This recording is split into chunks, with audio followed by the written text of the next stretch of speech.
3교시가 끝났네요. 아이고. 4교시는 제가 주요한 포인트만 좀 찍고 넘어가도 되겠죠.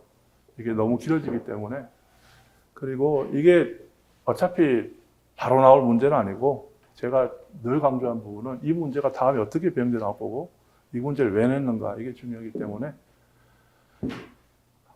QPSK죠. 코드 설정 페이지 시프트 키잉 해서 이제 디지털 변조 방식의 한 방법인데요. 이걸 왜 계속 물어보냐. 이게 문제가 엄청 많이 출제됐거든요. QPSK 많이 나왔었는데 이게 왜 나왔냐면은 지금 쓰고 있는 방식이에요. LTE, 와이파이, 뭐 QAM이랑 같이 해가지고 QPSK가 엄청 많이 쓰는 변조 방식입니다. 그래서 이걸 물어보는 거고 이것도 QPSK만 쓰는 게 아니고 OQPSK, 그다음 MSK 이런 방식, MSK 같은 GSM 같은 경우에도 많이 사용을 했었거든요. 이런 부분을 사용을 하는 실제로 쓰는 변조 방식들인데 아니 그러면 하나만 쓰면 되지 왜 얘도 쓰고 얘도 쓰고 얘도 쓰고 하냐 이걸 물어본 거죠. 그래서 QPSK 같은 경우는 위상천이 문제가 어떤 문제가 생겨서 그다음에 이게 나온 거고 그리고 다른 문제가 있기 때문에 또 이게 나온 거고 그러면 요 기술들 비교해봐라 이런 식으로 물어보는 겁니다.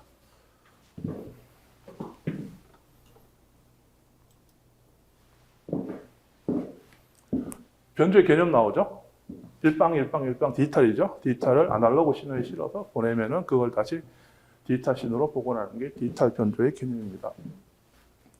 디지털 변조가 있으면 다른 변조도 있겠죠. 아날로그 변조도 있고 뭐 한 4가지 정도 종류들이 있습니다. 그러니까 신호파를 아날로그 디지털을 어떤 반송파에다 실어서 보내느냐에 따라서 여러 가지 AM, FM도 PM도 있고 뭐 ASK, FK, PSK, 페이시피킹 여기서 나온 게 QPSK죠. QPSK, OQPSK 여기서 나온 거고요. 이런 종류 보시면 좋고요. 그 다음에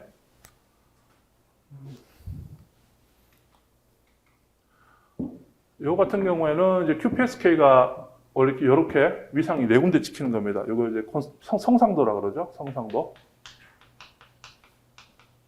이제 콘스탈레이션이라 그러는데 하늘에 있는 별자리랑 같은 모양이라서 성상대로 표시하는데 이렇게 1일일 때는 여기에 점이 찍히고 0일일 때는 여기에 찍히고 00일 때는 여기에 찍히고 이런 식으로 4개의 성상을 가지고 한 번에 2개의 비트를 보내는 거죠. 신호 온 걸 받아서 성상도를 봤더니 여기에 점이 찍혀 있더라. 그러면 얘가 1, 2를 보냈다는 얘기죠. 그리고 여기에 찍혀 있으면 00을 보냈다. 그래서 한 번에 2개의 비트를 전송할 수 있는 방식이 QPSK입니다. 근데 얘가 왜 문제가 되냐라고 하면은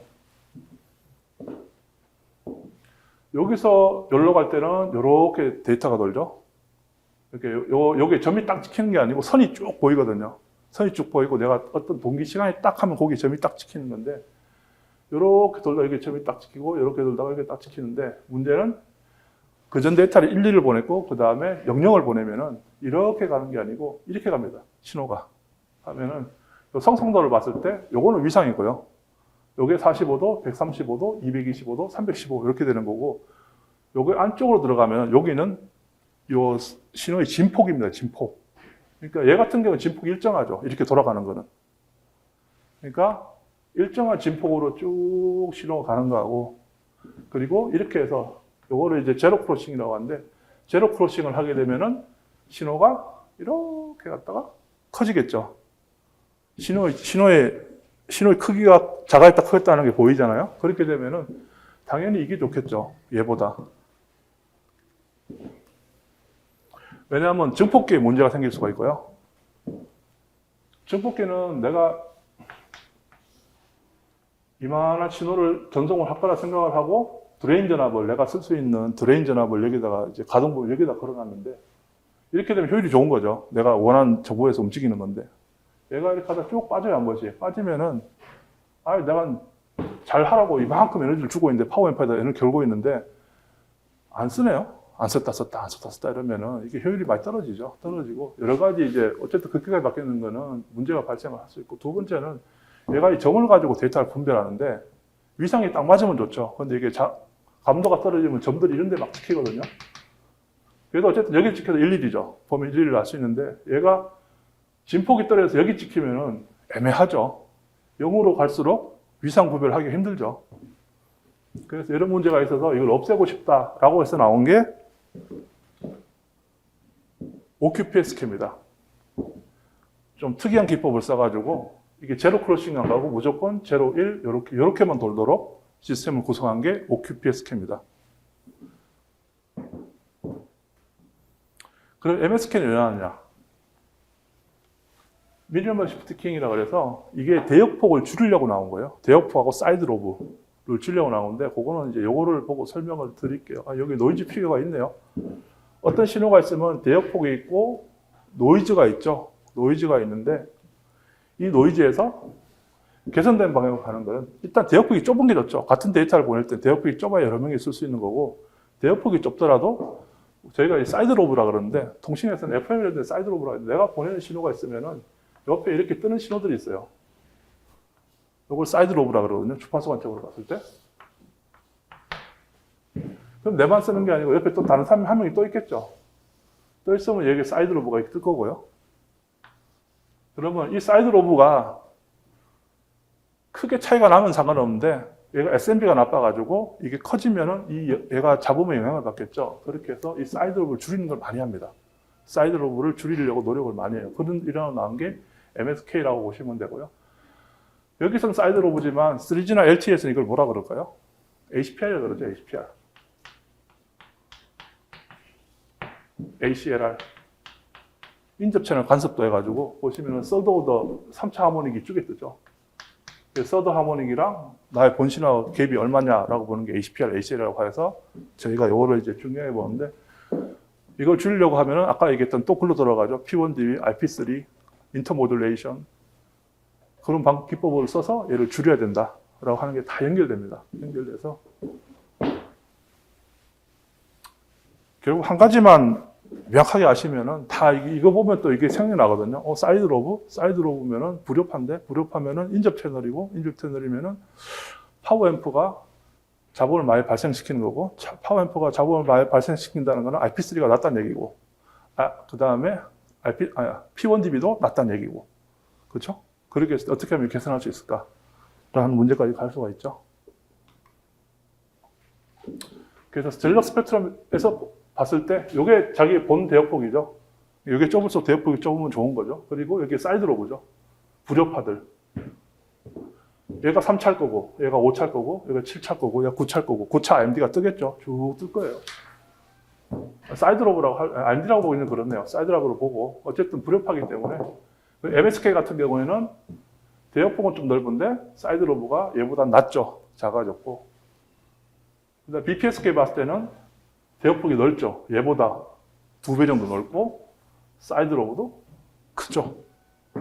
그래서 이 그래프 보시면은 그런 거를 한눈에 보실 수 있다. 그래서 요거는 간략하게 넘어가겠습니다. 그 다음 5G날 NTN이네요.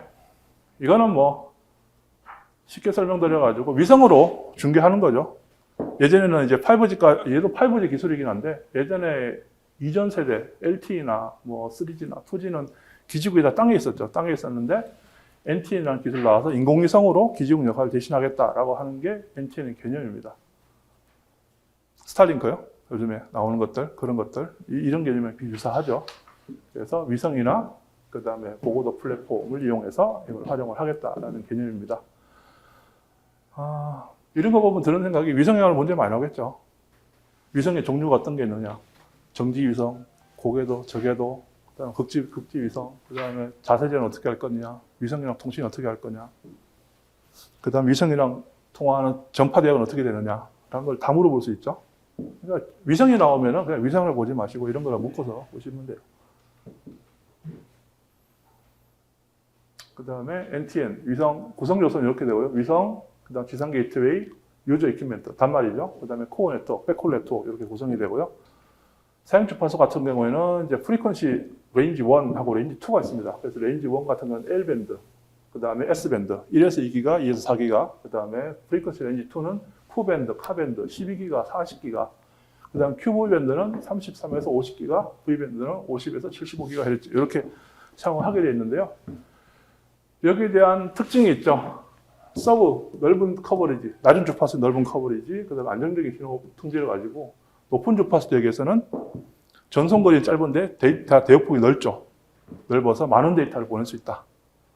라고 이해를 하시면 되고, 이런 거 보면 또 문제 낼 수 있죠. 전파 특성 같은 걸 낼 수 있죠.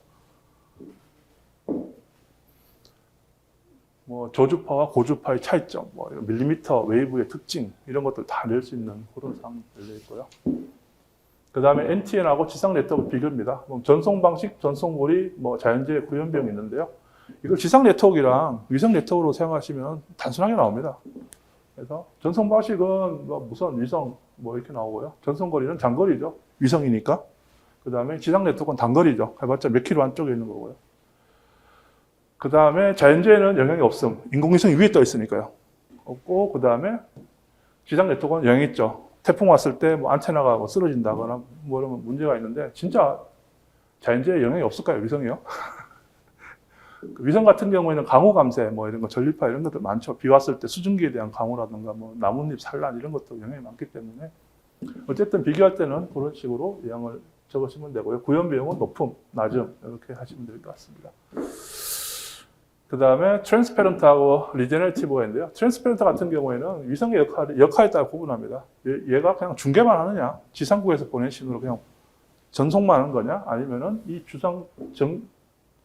여기 중계국을 여기다가 기능을 여기다 실어 놓느냐, 요 차이거든요. 그렇게 보시면 간단하게 이해할 수 있을 것 같습니다.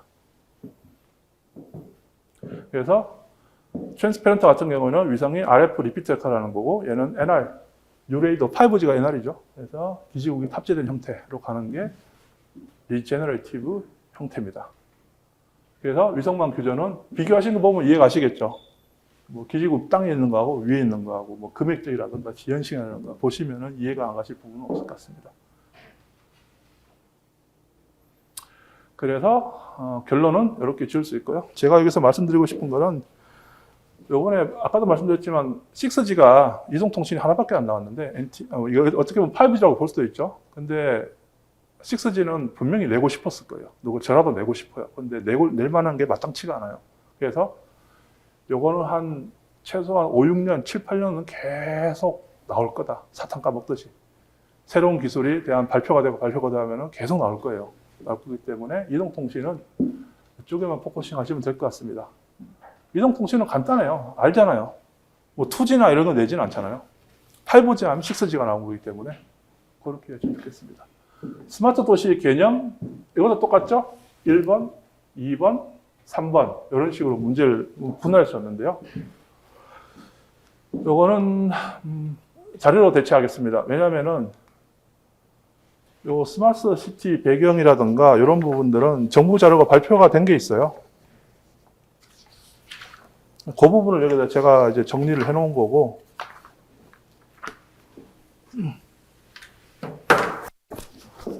스마트 시티 발전 계획이 있거든요.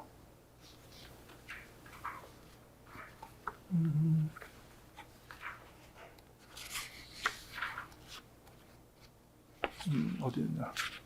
여기 있구나. 이게 4차.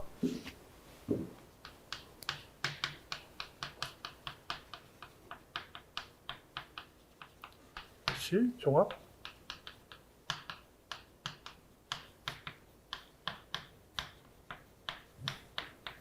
아니, 2024년 나왔을 거예요. 2024년. 고용 같은 건 참고하셔가지고 보시면은 크게 이해가 안 가시는 부분은 없을 겁니다. 추진 전략이 아니죠. 여기 보면은 요거는 이제 구성 요소고요. 죄송합니다. 이거는 구성 요소고.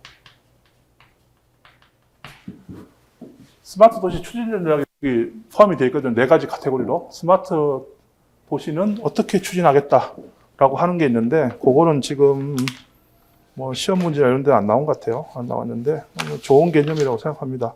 그래서 추진 전략은 지속 가능한 공간 모델 확산, AI 데이터 중심, 민간 친화적 산업 생태계 조성, 그 다음에 K 스마트 도시를 해외로 진출시키겠다. 이거 4가지 추진 전략을 가지고 있거든요. 그리고 추진 전략에 따라서 한 서너 가지 추진 과제도 가지고 있고, 그러니까 그거는 4차 도시 종합 계획안 보시고 한번 정리해 두시면 좋을 것 같아요. 그리고 스마트 도시 기반 시설입니다. ICT 인프라, 그 다음에 교통 시스템, 공간 시설, 유급 통신 시설, 방제 시설 뭐 이렇게 되어 있는데, 이것도 제가 그냥 적은 게 아니고요. 요거는 스마트 도시 조성 및 산업진흥령을 한번 만들자.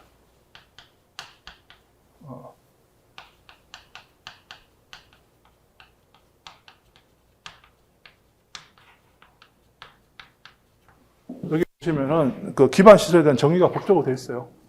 고내용 보고 정리한 거기 때문에 고내용을 참조하시면 될 것 같습니다. 그리고 통합 플랫폼 같은 경우도 뭐 크게 데이터 자료 보시면은 이해 안 가실 부분은 없을 것 같습니다.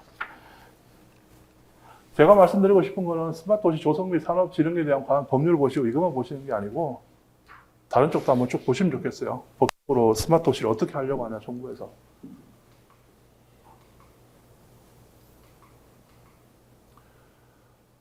그 다음 3번. 방통식망 구축을 위한 착공당 업무를 설명하고 설계 변경 및 설계 계약 절차에 대해 설명하시오. 이건 설명 안 드리겠습니다. 설명 안 드린 이유는 이게 자료만 보셔도 될 것 같고요.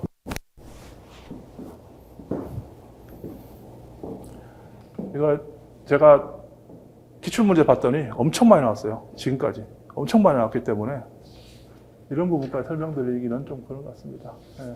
그래서 자료만 보시고 넘어가시면 되고요. 설계 변경 절차도 경미한 거냐, 이런 절차 같은 거는 잘 알아두시면 좋죠. 여기다 감리할 때 이런 것들을 초반에 다 보내거든요. 감리 역할이 발주처를 대신해서 업무를 대신해 주는 건데, 간략하게 얘기하면. 그걸 하면 처음에 작업 계획을 내거든요. 품질 관리, 안전 관리, 환경 관리, 뭐 공정 관리, 이걸 내가 어떻게 하겠다는 계획서를 내고 발주처의 승인을 받아요. 받고 이런 것들도 거기에 다 들어가 있습니다. 어떤 절차로 내가 이거를 이제 하겠다. 그런 게 들어가 있고. 하나 주의할 건 실제 현장 나가실 때 이거를 그냥 생겼다고 그냥 막 날리는 게 아니고 실정 보고라는 걸 해야 되거든요. 감독 기관에다가 이런 문제가 발생을 했습니다. 그래서 이렇게 조치를 하겠습니다. 하고 이제 구도가 됐든 서류가 됐든 논의를 하고 이걸 진행을 해야지 내가 감리라고 그냥 알았어 이거 해줘 이렇게 하면 나중에 문제 생길 가능성이 많거든요. 그러니까 이런 법적인 부분을 잘 알고 계셔야 됩니다. 이런 절차 같은 것들을.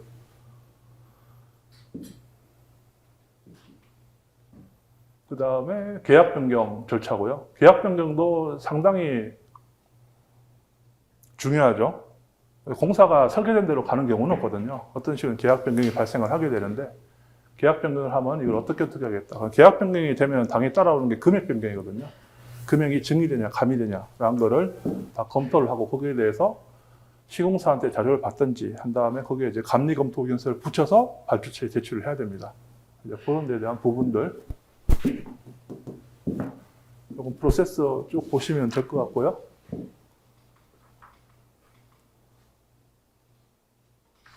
그 다음에 FMDMB 무선 안테나 동축 케이블 방식을 설명해라. 그 다음에 MATV, 마스터 안테나 TV, 케이블 TV, IPTV 방식 비교해라. 이것도 워낙 많이 나와가지고요. FMDMB가 지금 재난방송에 무조건 법적으로 하게 돼 있죠. 하게 돼 있고, 그 관련해서 지금 뭐 건축물 지하층에 당연히 FMDMB 설비를 구축을 해야 됩니다. 그래서 관련해서 여러 문제가 나왔고요. 그리고 설치할 때 무슨 안테나를 쓸 거냐, 누설 동축 안테나를 쓸 거냐, 이런 부분이 많이 고민이 되는데,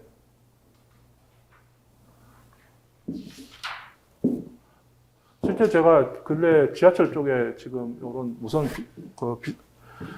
재난방송 때문에 V를 자문하러 갔다 왔었거든요. 갔다 오면서 고민하는 게 이런 방식들이에요. 누설 동축 케이블을 터널 구간에 설치를 할 거고, 그 다음에 비상 대피 계단에다가 누설 동축 케이블을 깔 수는 없잖아요. 지상으로 올라가는 이제 5층, 6층짜리 지하에서 올라가는 건데, 거기는 누설 동축 케이블을 못 가니까 이제 무슨 안테나 방식을 패치를 쓸 건지, 옴니를 쓸 건지, 이런 것들을 이제 보게 돼 있거든요. 그런 걸 했을 때, 이런 기본적인 지식을 가지고 계셔야지 그런 부분에서 자기 역할을 다 할 수 있겠죠.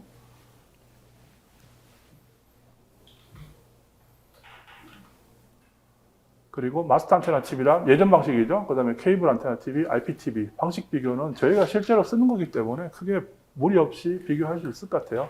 마스터 안테나 TV는 예전에 저희가 쓰던 방식이죠. 옥상에다가 안테나, 마스터 안테나 세워가지고 각 가구로 방송을 제공하는 방식이고요. 케이블 TV는 케이블, 예전에 이제 동축 케이블 가지고 서비스하던 방식이고, 요즘에는 IPTV 다 넘어왔죠. 거의 넘어왔다고 봐야죠.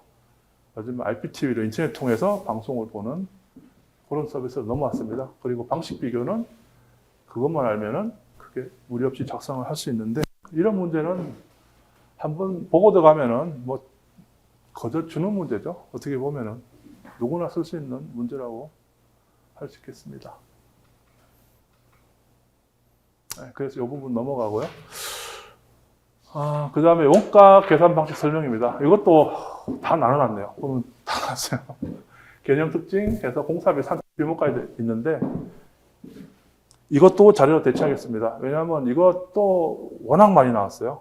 뭐 이거 자료가 없어서 문제를 못 푸시진 않을 거예요. 그리고 여기 있는 자료만 해도 저는 충분하다고 보는데요. 근데 많이 헷갈리죠. 원가 계산 방식이냐, 이제 표준품 계산 방식이냐, 이거 공사비에 대한 산출도 있고, 그 다음에 엔지니어링의 대가도 있고, 그래서 한 4가지가 머릿속에서 왔다 갔다 하거든요. 근데 개념을 처음에 잘 잡아 놓으시면 좋을 것 같습니다. 보통 이제 뭐 재노 경일이 이런 식으로 많이 외우죠.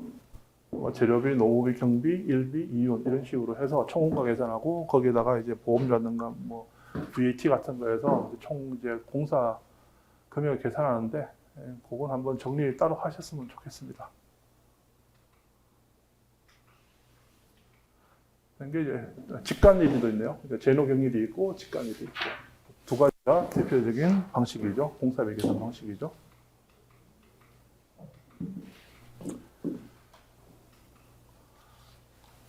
그 다음에 표준품셈 및 공사비 산출 규모, 이것도 마찬가지입니다. 이제 표준품셈이 뭔지, 일이 대가가 뭔지, 요거는 따로 정리해 주시기 바랍니다.